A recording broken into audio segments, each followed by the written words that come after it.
Hello friends, हमारे YouTube channel में आपका बहुत बहुत स्वागत है। मैं जतिन कुमार आज आपको साइन वेव इन्वर्टर के बारे में बताने जा रहा हूं। तो हम इसमें आज ये बात करेंगे कि इसमें जो है सबसे ज़्यादा ख़राब होने वाले, आपको पता ही है, मोस्फेट है। यहाँ पे ये 3 हीट सिंक जो लगे हुए हैं, 3 हीट सिंक वाले जो इन्वर्टर की पीसीबी होती है वो सारी की सारी साइन वेव होती है। तो यहाँ आप देखेंगे आराम से सिंपल सा सर्किट है, कोई ज़्यादा बड़ा नहीं है। ये मेन आईसी है, ये 2003 आईसी लगा हुआ है। ये रिले को, ये दोनों रिले को, बजर को और फैन को ऑन करने के लिए ये लगा रहा है। तो यहाँ पे आप देखेंगे ब्रिज रेक्टिफायर है। यहाँ पे ये मेन सेंस का सर्किट है। मेन सेंस, अगर ये सर्किट में ख़राब हो जाए, ये रजिस्टर वगैरह, ये डायरेक्ट आपका इन्वर्टर मेन पे नहीं आता है। तो मेन की इंडिकेटर ब्लिंकिंग करती रहती है, यहाँ आपका रिले ट्रिपिंग करेगी, तो रिले भी ख़राब हो सकती है। उस केस में ये मेन सेंस भी ख़राब हो सकता है, आपका इन्वर्टर जो है वो ऑन नहीं होगा। तो मेन की जो है इंडिकेटर यहाँ तो ब्लिंक होगी, यहाँ कभी इन्वर्टर मेन पे आएगा, कभी मेन पे नहीं आएगा, और आपका लाइट आने पर भी इन्वर्टर के बैकअप मोड पे, सॉकेट पे सप्लाई नहीं आएगी। ये देखिए यहाँ पे इसका डीसी फ्यूज लगा हुआ है। यहाँ बीच में कैपेसिटर लगा दिए हैं, 35 वोल्ट के हैं, 1500 माइक्रोफैरड, 2 कैपेसिटर लगे हैं। इनके ख़राब हो जाने से वजह से भी ओवरलोड का फॉल्ट आता है हमारा, या मोस्फेट ओपन हो जाएँ तो ओवरलोड का फॉल्ट आएगा, या मोस्फेट फट जाएँ तो हमारा इन्वर्टर बिल्कुल नहीं ऑन होगा, कोई बैकअप मिलेगा ही नहीं। तो ज़्यादातर ये आपको फॉल्ट जो छोटे छोटे जो है मिलते हैं इन्वर्टर में।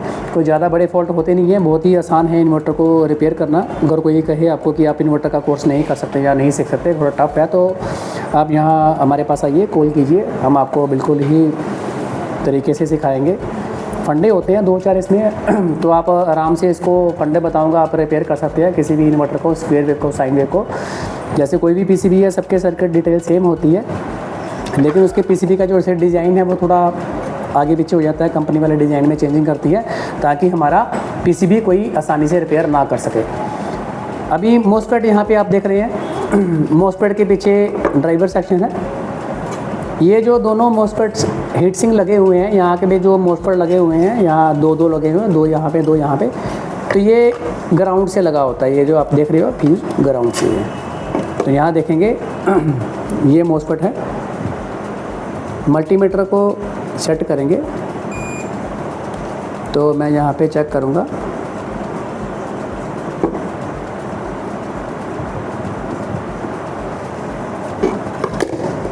ये जो हमारा ग्राउंड है,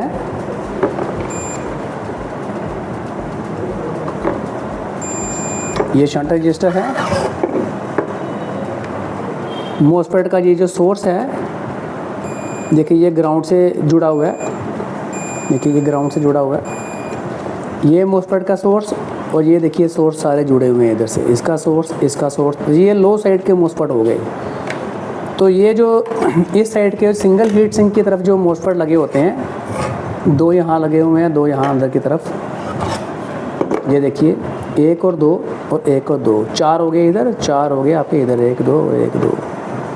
तो यहाँ पे आपकी जो ड्रेन में है वो प्लस रहती है, यानी कि बैटरी की 12 वोल्ट की सप्लाई यहाँ ड्रेन में लगी रहती है। तो बैटरी की 12 वोल्ट की सप्लाई आप देख रहे हैं, नट लगा हुआ, तो ये नट में यहाँ बैटरी की मोटी वायर जो है, रेड वाली वायर लगी रहती है। और जो इसका इन्वर्टर का ट्रांसफार्मर होता है, यहाँ पे दोनों फेस लगे रहते हैं। अगर कोई भाई किसी सर्विस सेंटर में काम कर रहा है, कोई स्टूडेंट सीखना चाहता है, तो मेरे नंबर पे आप यहाँ पे कॉल कर सकते हो। आप यहाँ पे फ्री डेमो क्लासेस भी ले सकते हो, कॉल भी कर सकते हो। अगर आपको लगता है कि यहाँ भी कॉल करने में नहीं समझ आ रहा, तो आप यहाँ पे डायरेक्ट आके बातचीत कर सकते हो, सामने फ्री डेमो क्लासेस ले सकते हो मुझसे। तो आपको मैं सारा बताऊंगा, कौन कौन से टाइम किस सेक्शन को चेक करना है, कैसे चेक करना है, कौन सी सप्लाई कैसे चेक करना है। जैसे कि आपको 12 वोल्ट है, 5 वोल्ट, कुछ जो हमारे भाई हैं वो सर्विस सेंटर में काम कर रहे हैं, सिर्फ पीसीबी ही चेंज करते हैं, उनको रिले वगैरह के थोड़ा बहुत मोस्फेट चेंज कर लेते हैं, मैंने देखा है रिले चेंज कर लेते हैं, लेकिन उनको ज़्यादा कुछ सर्किट के बारे में नॉलेज नहीं होती है, ना ही उनको कंपोनेंट के बारे में नॉलेज होती है। लेकिन वो रिपेयर कर लेते हैं इन्वर्टर, क्योंकि सर्विस सेंटर में तो पीसीबी ही चेंज होता है। तो यदि अगर आप इन्वर्टर का कोर्स करते हो, अगर आप सीखते हो, तो मैं आपको ये बताने वाला हूँ कि इन्वर्टर की साइन वेव की एक ही पीसीबी रिपेयर करने पर, जैसे कि गांव वगैरह इलाके में आपको 600-700-800 रुपया यहाँ तक कि 900-1000 तक की आपको पीसीबी चेंज करने पर, जब पीसीबी रिपेयर करने पर आपको 800 रुपये तक का प्रॉफिट हो जाता है। और जो स्क्वायर वेव की पीसीबी है 400, 500, 600 तो उसमें भी मिल जाता है, लेकिन साइन वेव की पीसीबी के अंदर 800, 900, 1000 आप आराम से ले सकते हो और आप इनमें अच्छे पैसे कमा सकते हो। एक दिन में अगर 2-3 मीटर की पीसीबी भी करते हो तो आप 2, 2.5, 3 हज़ार आराम से आप कमा सकते हो। और इसको रिपेयर करना बहुत आसान है, क्योंकि इसमें कुछ फंडे होते हैं, जैसे कि ये ड्राइवर सेक्शन कैसे चेक करना है, कि यहाँ पे ये 2003 आईसी का क्या काम है, जैसे रिले का क्या काम है, इस रिले का क्या काम है, यहाँ बजर लगा हुआ है क्या काम है, मेन आईसी का क्या काम है, कैसे काम करता है, ये मेन सेंस सर्किट है इसका क्या काम है। तो आपको एक एक सेक्शन के बारे में बताया जाएगा। तो जैसे ये डबल लेयर पीसीबी है, इसकी जो यहाँ पे लेयर आप देख रहे हो, छोटी छोटी जो लेयर्स दिख रही है, इनको कब क्यों ट्रेस करना है, ये रास्ते कौन कौन से हैं, कहाँ कहाँ जा रहे हैं, कहाँ से आ रहे हैं, ये सारा आपको ट्रेसिंग, इसको ट्रेसिंग बोलते हैं, सारा ट्रेसिंग आपको बताया जाएगा बिल्कुल ही प्रैक्टिकल तरीके से। जैसे कि मैंने यहाँ पीसीबी रखी हुई है, तो आपको पीसीबी के ऊपर ही मैं आपको करवाऊंगा सारा का सारा। अभी यहाँ देखेंगे ड्राइवर सेक्शन को कैसे चेक करेंगे। तो पहले यहाँ पे 2 मॉसफेट हैं, यहाँ 2 मॉसफेट हैं, इनको चेक करेंगे। तो मैं चेक कैसे करूँगा, यहाँ पे ड्रेन पे ब्लैक वायर लगाऊंगा, ये मेरा ड्रेन है, तो सोर्स पे रेड वायर है। ये मल्टीमीटर आप देखोगे मेरे यहाँ पे वैल्यू आएगी कुछ, देखेंगे। तो पहले तो हम मॉसफेट चेक करेंगे। देखिए ये 300 कुछ रीडिंग आ रही है, तो इसका मतलब है मॉसफेट मेरा जो है वो ओके है। अभी दूसरे मॉसफेट को भी आप चेक कर लीजिएगा, सेम रीडिंग है। इस तरफ के मॉसफेट भी सेम वैल्यू है, यहाँ भी सेम वैल्यू है। यदि अगर बीप आएगी तो मॉसफेट शॉर्ट रहेंगे।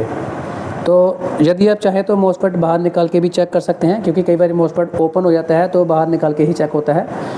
तो इस तरफ के मॉसफेट चेक करेंगे, तो यहाँ भी हम देखेंगे ब्लैक वायर सेंटर में रखेंगे तो वैल्यू आएगी सेम। देखिए ये 383, तो दूसरे मॉसफेट पे भी सेम होनी चाहिए। देखिए तीसरे पर, और ये चौथे मॉसफेट पे भी सेम होनी चाहिए। तो ये चारों के चारों मॉसफेट जो है वो आपके ओके है।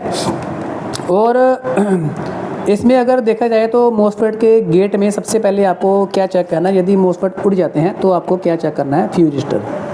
देखिए फ्यूज रजिस्टर है, मैं लेंस से देखता हूँ, यहाँ पे लगी हुई है भाई साहब 15R0। तो ये 15 ओम की रजिस्टर है, ये बीप करेगी। देखिए मल्टीमीटर में देखिए 15-17 बता रही है। यहाँ भी चेक करते हैं, देखिए 17 बता रही है। इस तरफ भी देख लेते हैं कौन सी है 15 वाली, ये रही। ये मॉसफेट का गेट है। सबसे पहले इस रजिस्टर को चेक करेंगे, ये भी ओके है और ये भी ओके है, ये भी ओके है। इस तरफ एक और लगी होगी, ये भी ओके है। तो ये चारों हमारी फ्यूज रजिस्टर, 2 इधर है तो 4 इधर हैं, 4 ओके हैं। अभी मैं चेक करूंगा कि मॉसफेट के इस ट्रांजिस्टर ड्राइवर सेक्शन को और इस ट्रांजिस्टर ड्राइवर सेक्शन को कैसे चेक करेंगे। तो मॉसफेट के गेट को यहाँ पे दोनों के इमीटर चालू करेंगे, एक एनपीएन होगा, एक पीएनपी। तो हमें कैसे पता लगेगा कौन सा एनपीएन है कौन सा पीएनपी। तो जो ट्रांजिस्टर का कलेक्टर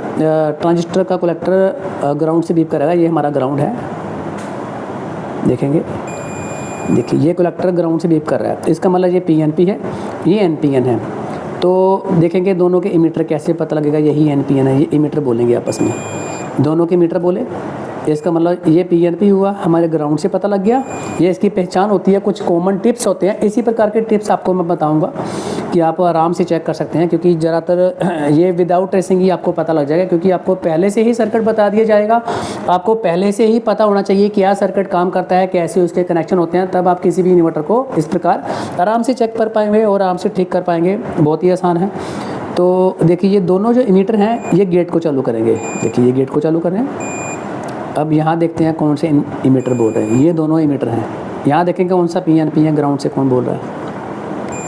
तो ये पीएनपी, ये एनपीएन, ये दोनों मिलके गेट को चालू करेंगे इनको। ये वाले ट्रांजिस्टर की वैल्यू इस ट्रांजिस्टर से हम मैच करवाएंगे। देखिए पहले कालिता रखेंगे इस पे, यहाँ 5 to 5, तो कलेक्टर पे देखिए रीडिंग अपनी बढ़ रही है। इस पे भी सेम ऐसे ही होना चाहिए एनपीएन पे। देखिए 5 to 5 कलेक्टर पे रीडिंग बढ़नी चाहिए, देखिए बढ़ रही है, तो ये बिल्कुल ओके है। अब वायर को मैं उल्टा करूँगा, यहाँ पे बेस पे रेड वायर लगाऊंगा। देखिए यहाँ पे 509 और कलेक्टर पे 497 और यहाँ पे 509 और कलेक्टर पे 498। तो ये दोनों ट्रांजिस्टर हमारे बिल्कुल ओके हैं। इसी प्रकार ये पीएनपी भी आपको चेक कर लेना है। देखिए 508, ये अपनी वैल्यू यहाँ पे रुक गई। इसको भी चेक करते हैं 509, ये भी हमारी 64 तक रुक जाएगी। देखिए ये भी रुक गई, 5 तक रुक गई। तो इसका मतलब ये दोनों PNP भी ओके हैं। इसी प्रकार ये बाकी 3 ट्रांजिस्टर हैं, इनको भी हम बराबर आपस में मैच करवाएंगे, इस तरफ के भी ऐसे ही मैच करवाएंगे। तो बिना ऑन बोर्ड के ही हम सारा का सारा ड्राइवर सेक्शन जो है वो चेक कर सकते हैं। ये बिल्कुल 100% श्योर है। इस तरीके से हम बहुत सारे इन्वर्टर जो आसानी से रिपेयर कर सकते हैं, और आप चाहें तो ऑन बोर्ड पर भी हम चेक कर सकते हैं। लेकिन बिना ऑन बोर्ड किए ये हमारी जो मल्टीमीटर से टेस्टिंग है, ये बहुत ही कम लोगों को पता होती है। ये जो फंडा है, इस तरीके से आप इन्वर्टर को, ये 5 ट्रांजिस्टर वाला जो ड्राइवर सेक्शन है, आराम से रिपेयर कर सकते हैं। तो इसी प्रकार और भी इंटरेस्टिंग वीडियो पाने के लिए या समझने के लिए, आपको कोई चैप्टर आपको नहीं समझ आ रहा, हमारे कमेंट बॉक्स में आप लिख के भेज सकते हैं कि किस प्रकार का इन्वर्टर का फॉल्ट आपको नहीं पता लग रहा है। तो आप हमें यहाँ पे कमेंट बॉक्स में लिखें, हम आपको उसकी पूरी जानकारी देंगे, पूरा प्रैक्टिकल तरीके से आपको समझाने की कोशिश करेंगे। तो यदि आपको यहाँ पे इन्वर्टर सीखना है या आप सीखना चाहते हैं, तो आप हमारे यहाँ पे एडमिशन ले सकते हैं। आराम से आपको बिल्कुल पूरे तरीके से प्रैक्टिकल तरीके से करवाया जाएगा। और भी यहाँ पे कई प्रकार के कोर्सेज करवाए जाते हैं, जैसे कि ई रिक्शा की मोटर वाइंडिंग है, ई रिक्शा का चार्जर है, वायरिंग है, बाइक का है, और अपना AC PC भी है, लैपटॉप, और अपना मैकेनिकल जो है वो करवाया जाता है। तो यदि आपको यहाँ पे ये लग रहा है कि हमारा आपको ये हमने जो आपको समझाया है कि आपको कुछ अगर सीखने को मिला है, तो वीडियो को लाइक कीजिए, शेयर कीजिए। तो आज की वीडियो हम यहीं पे समाप्त करते हैं। ओके, थैंक यू, धन्यवाद।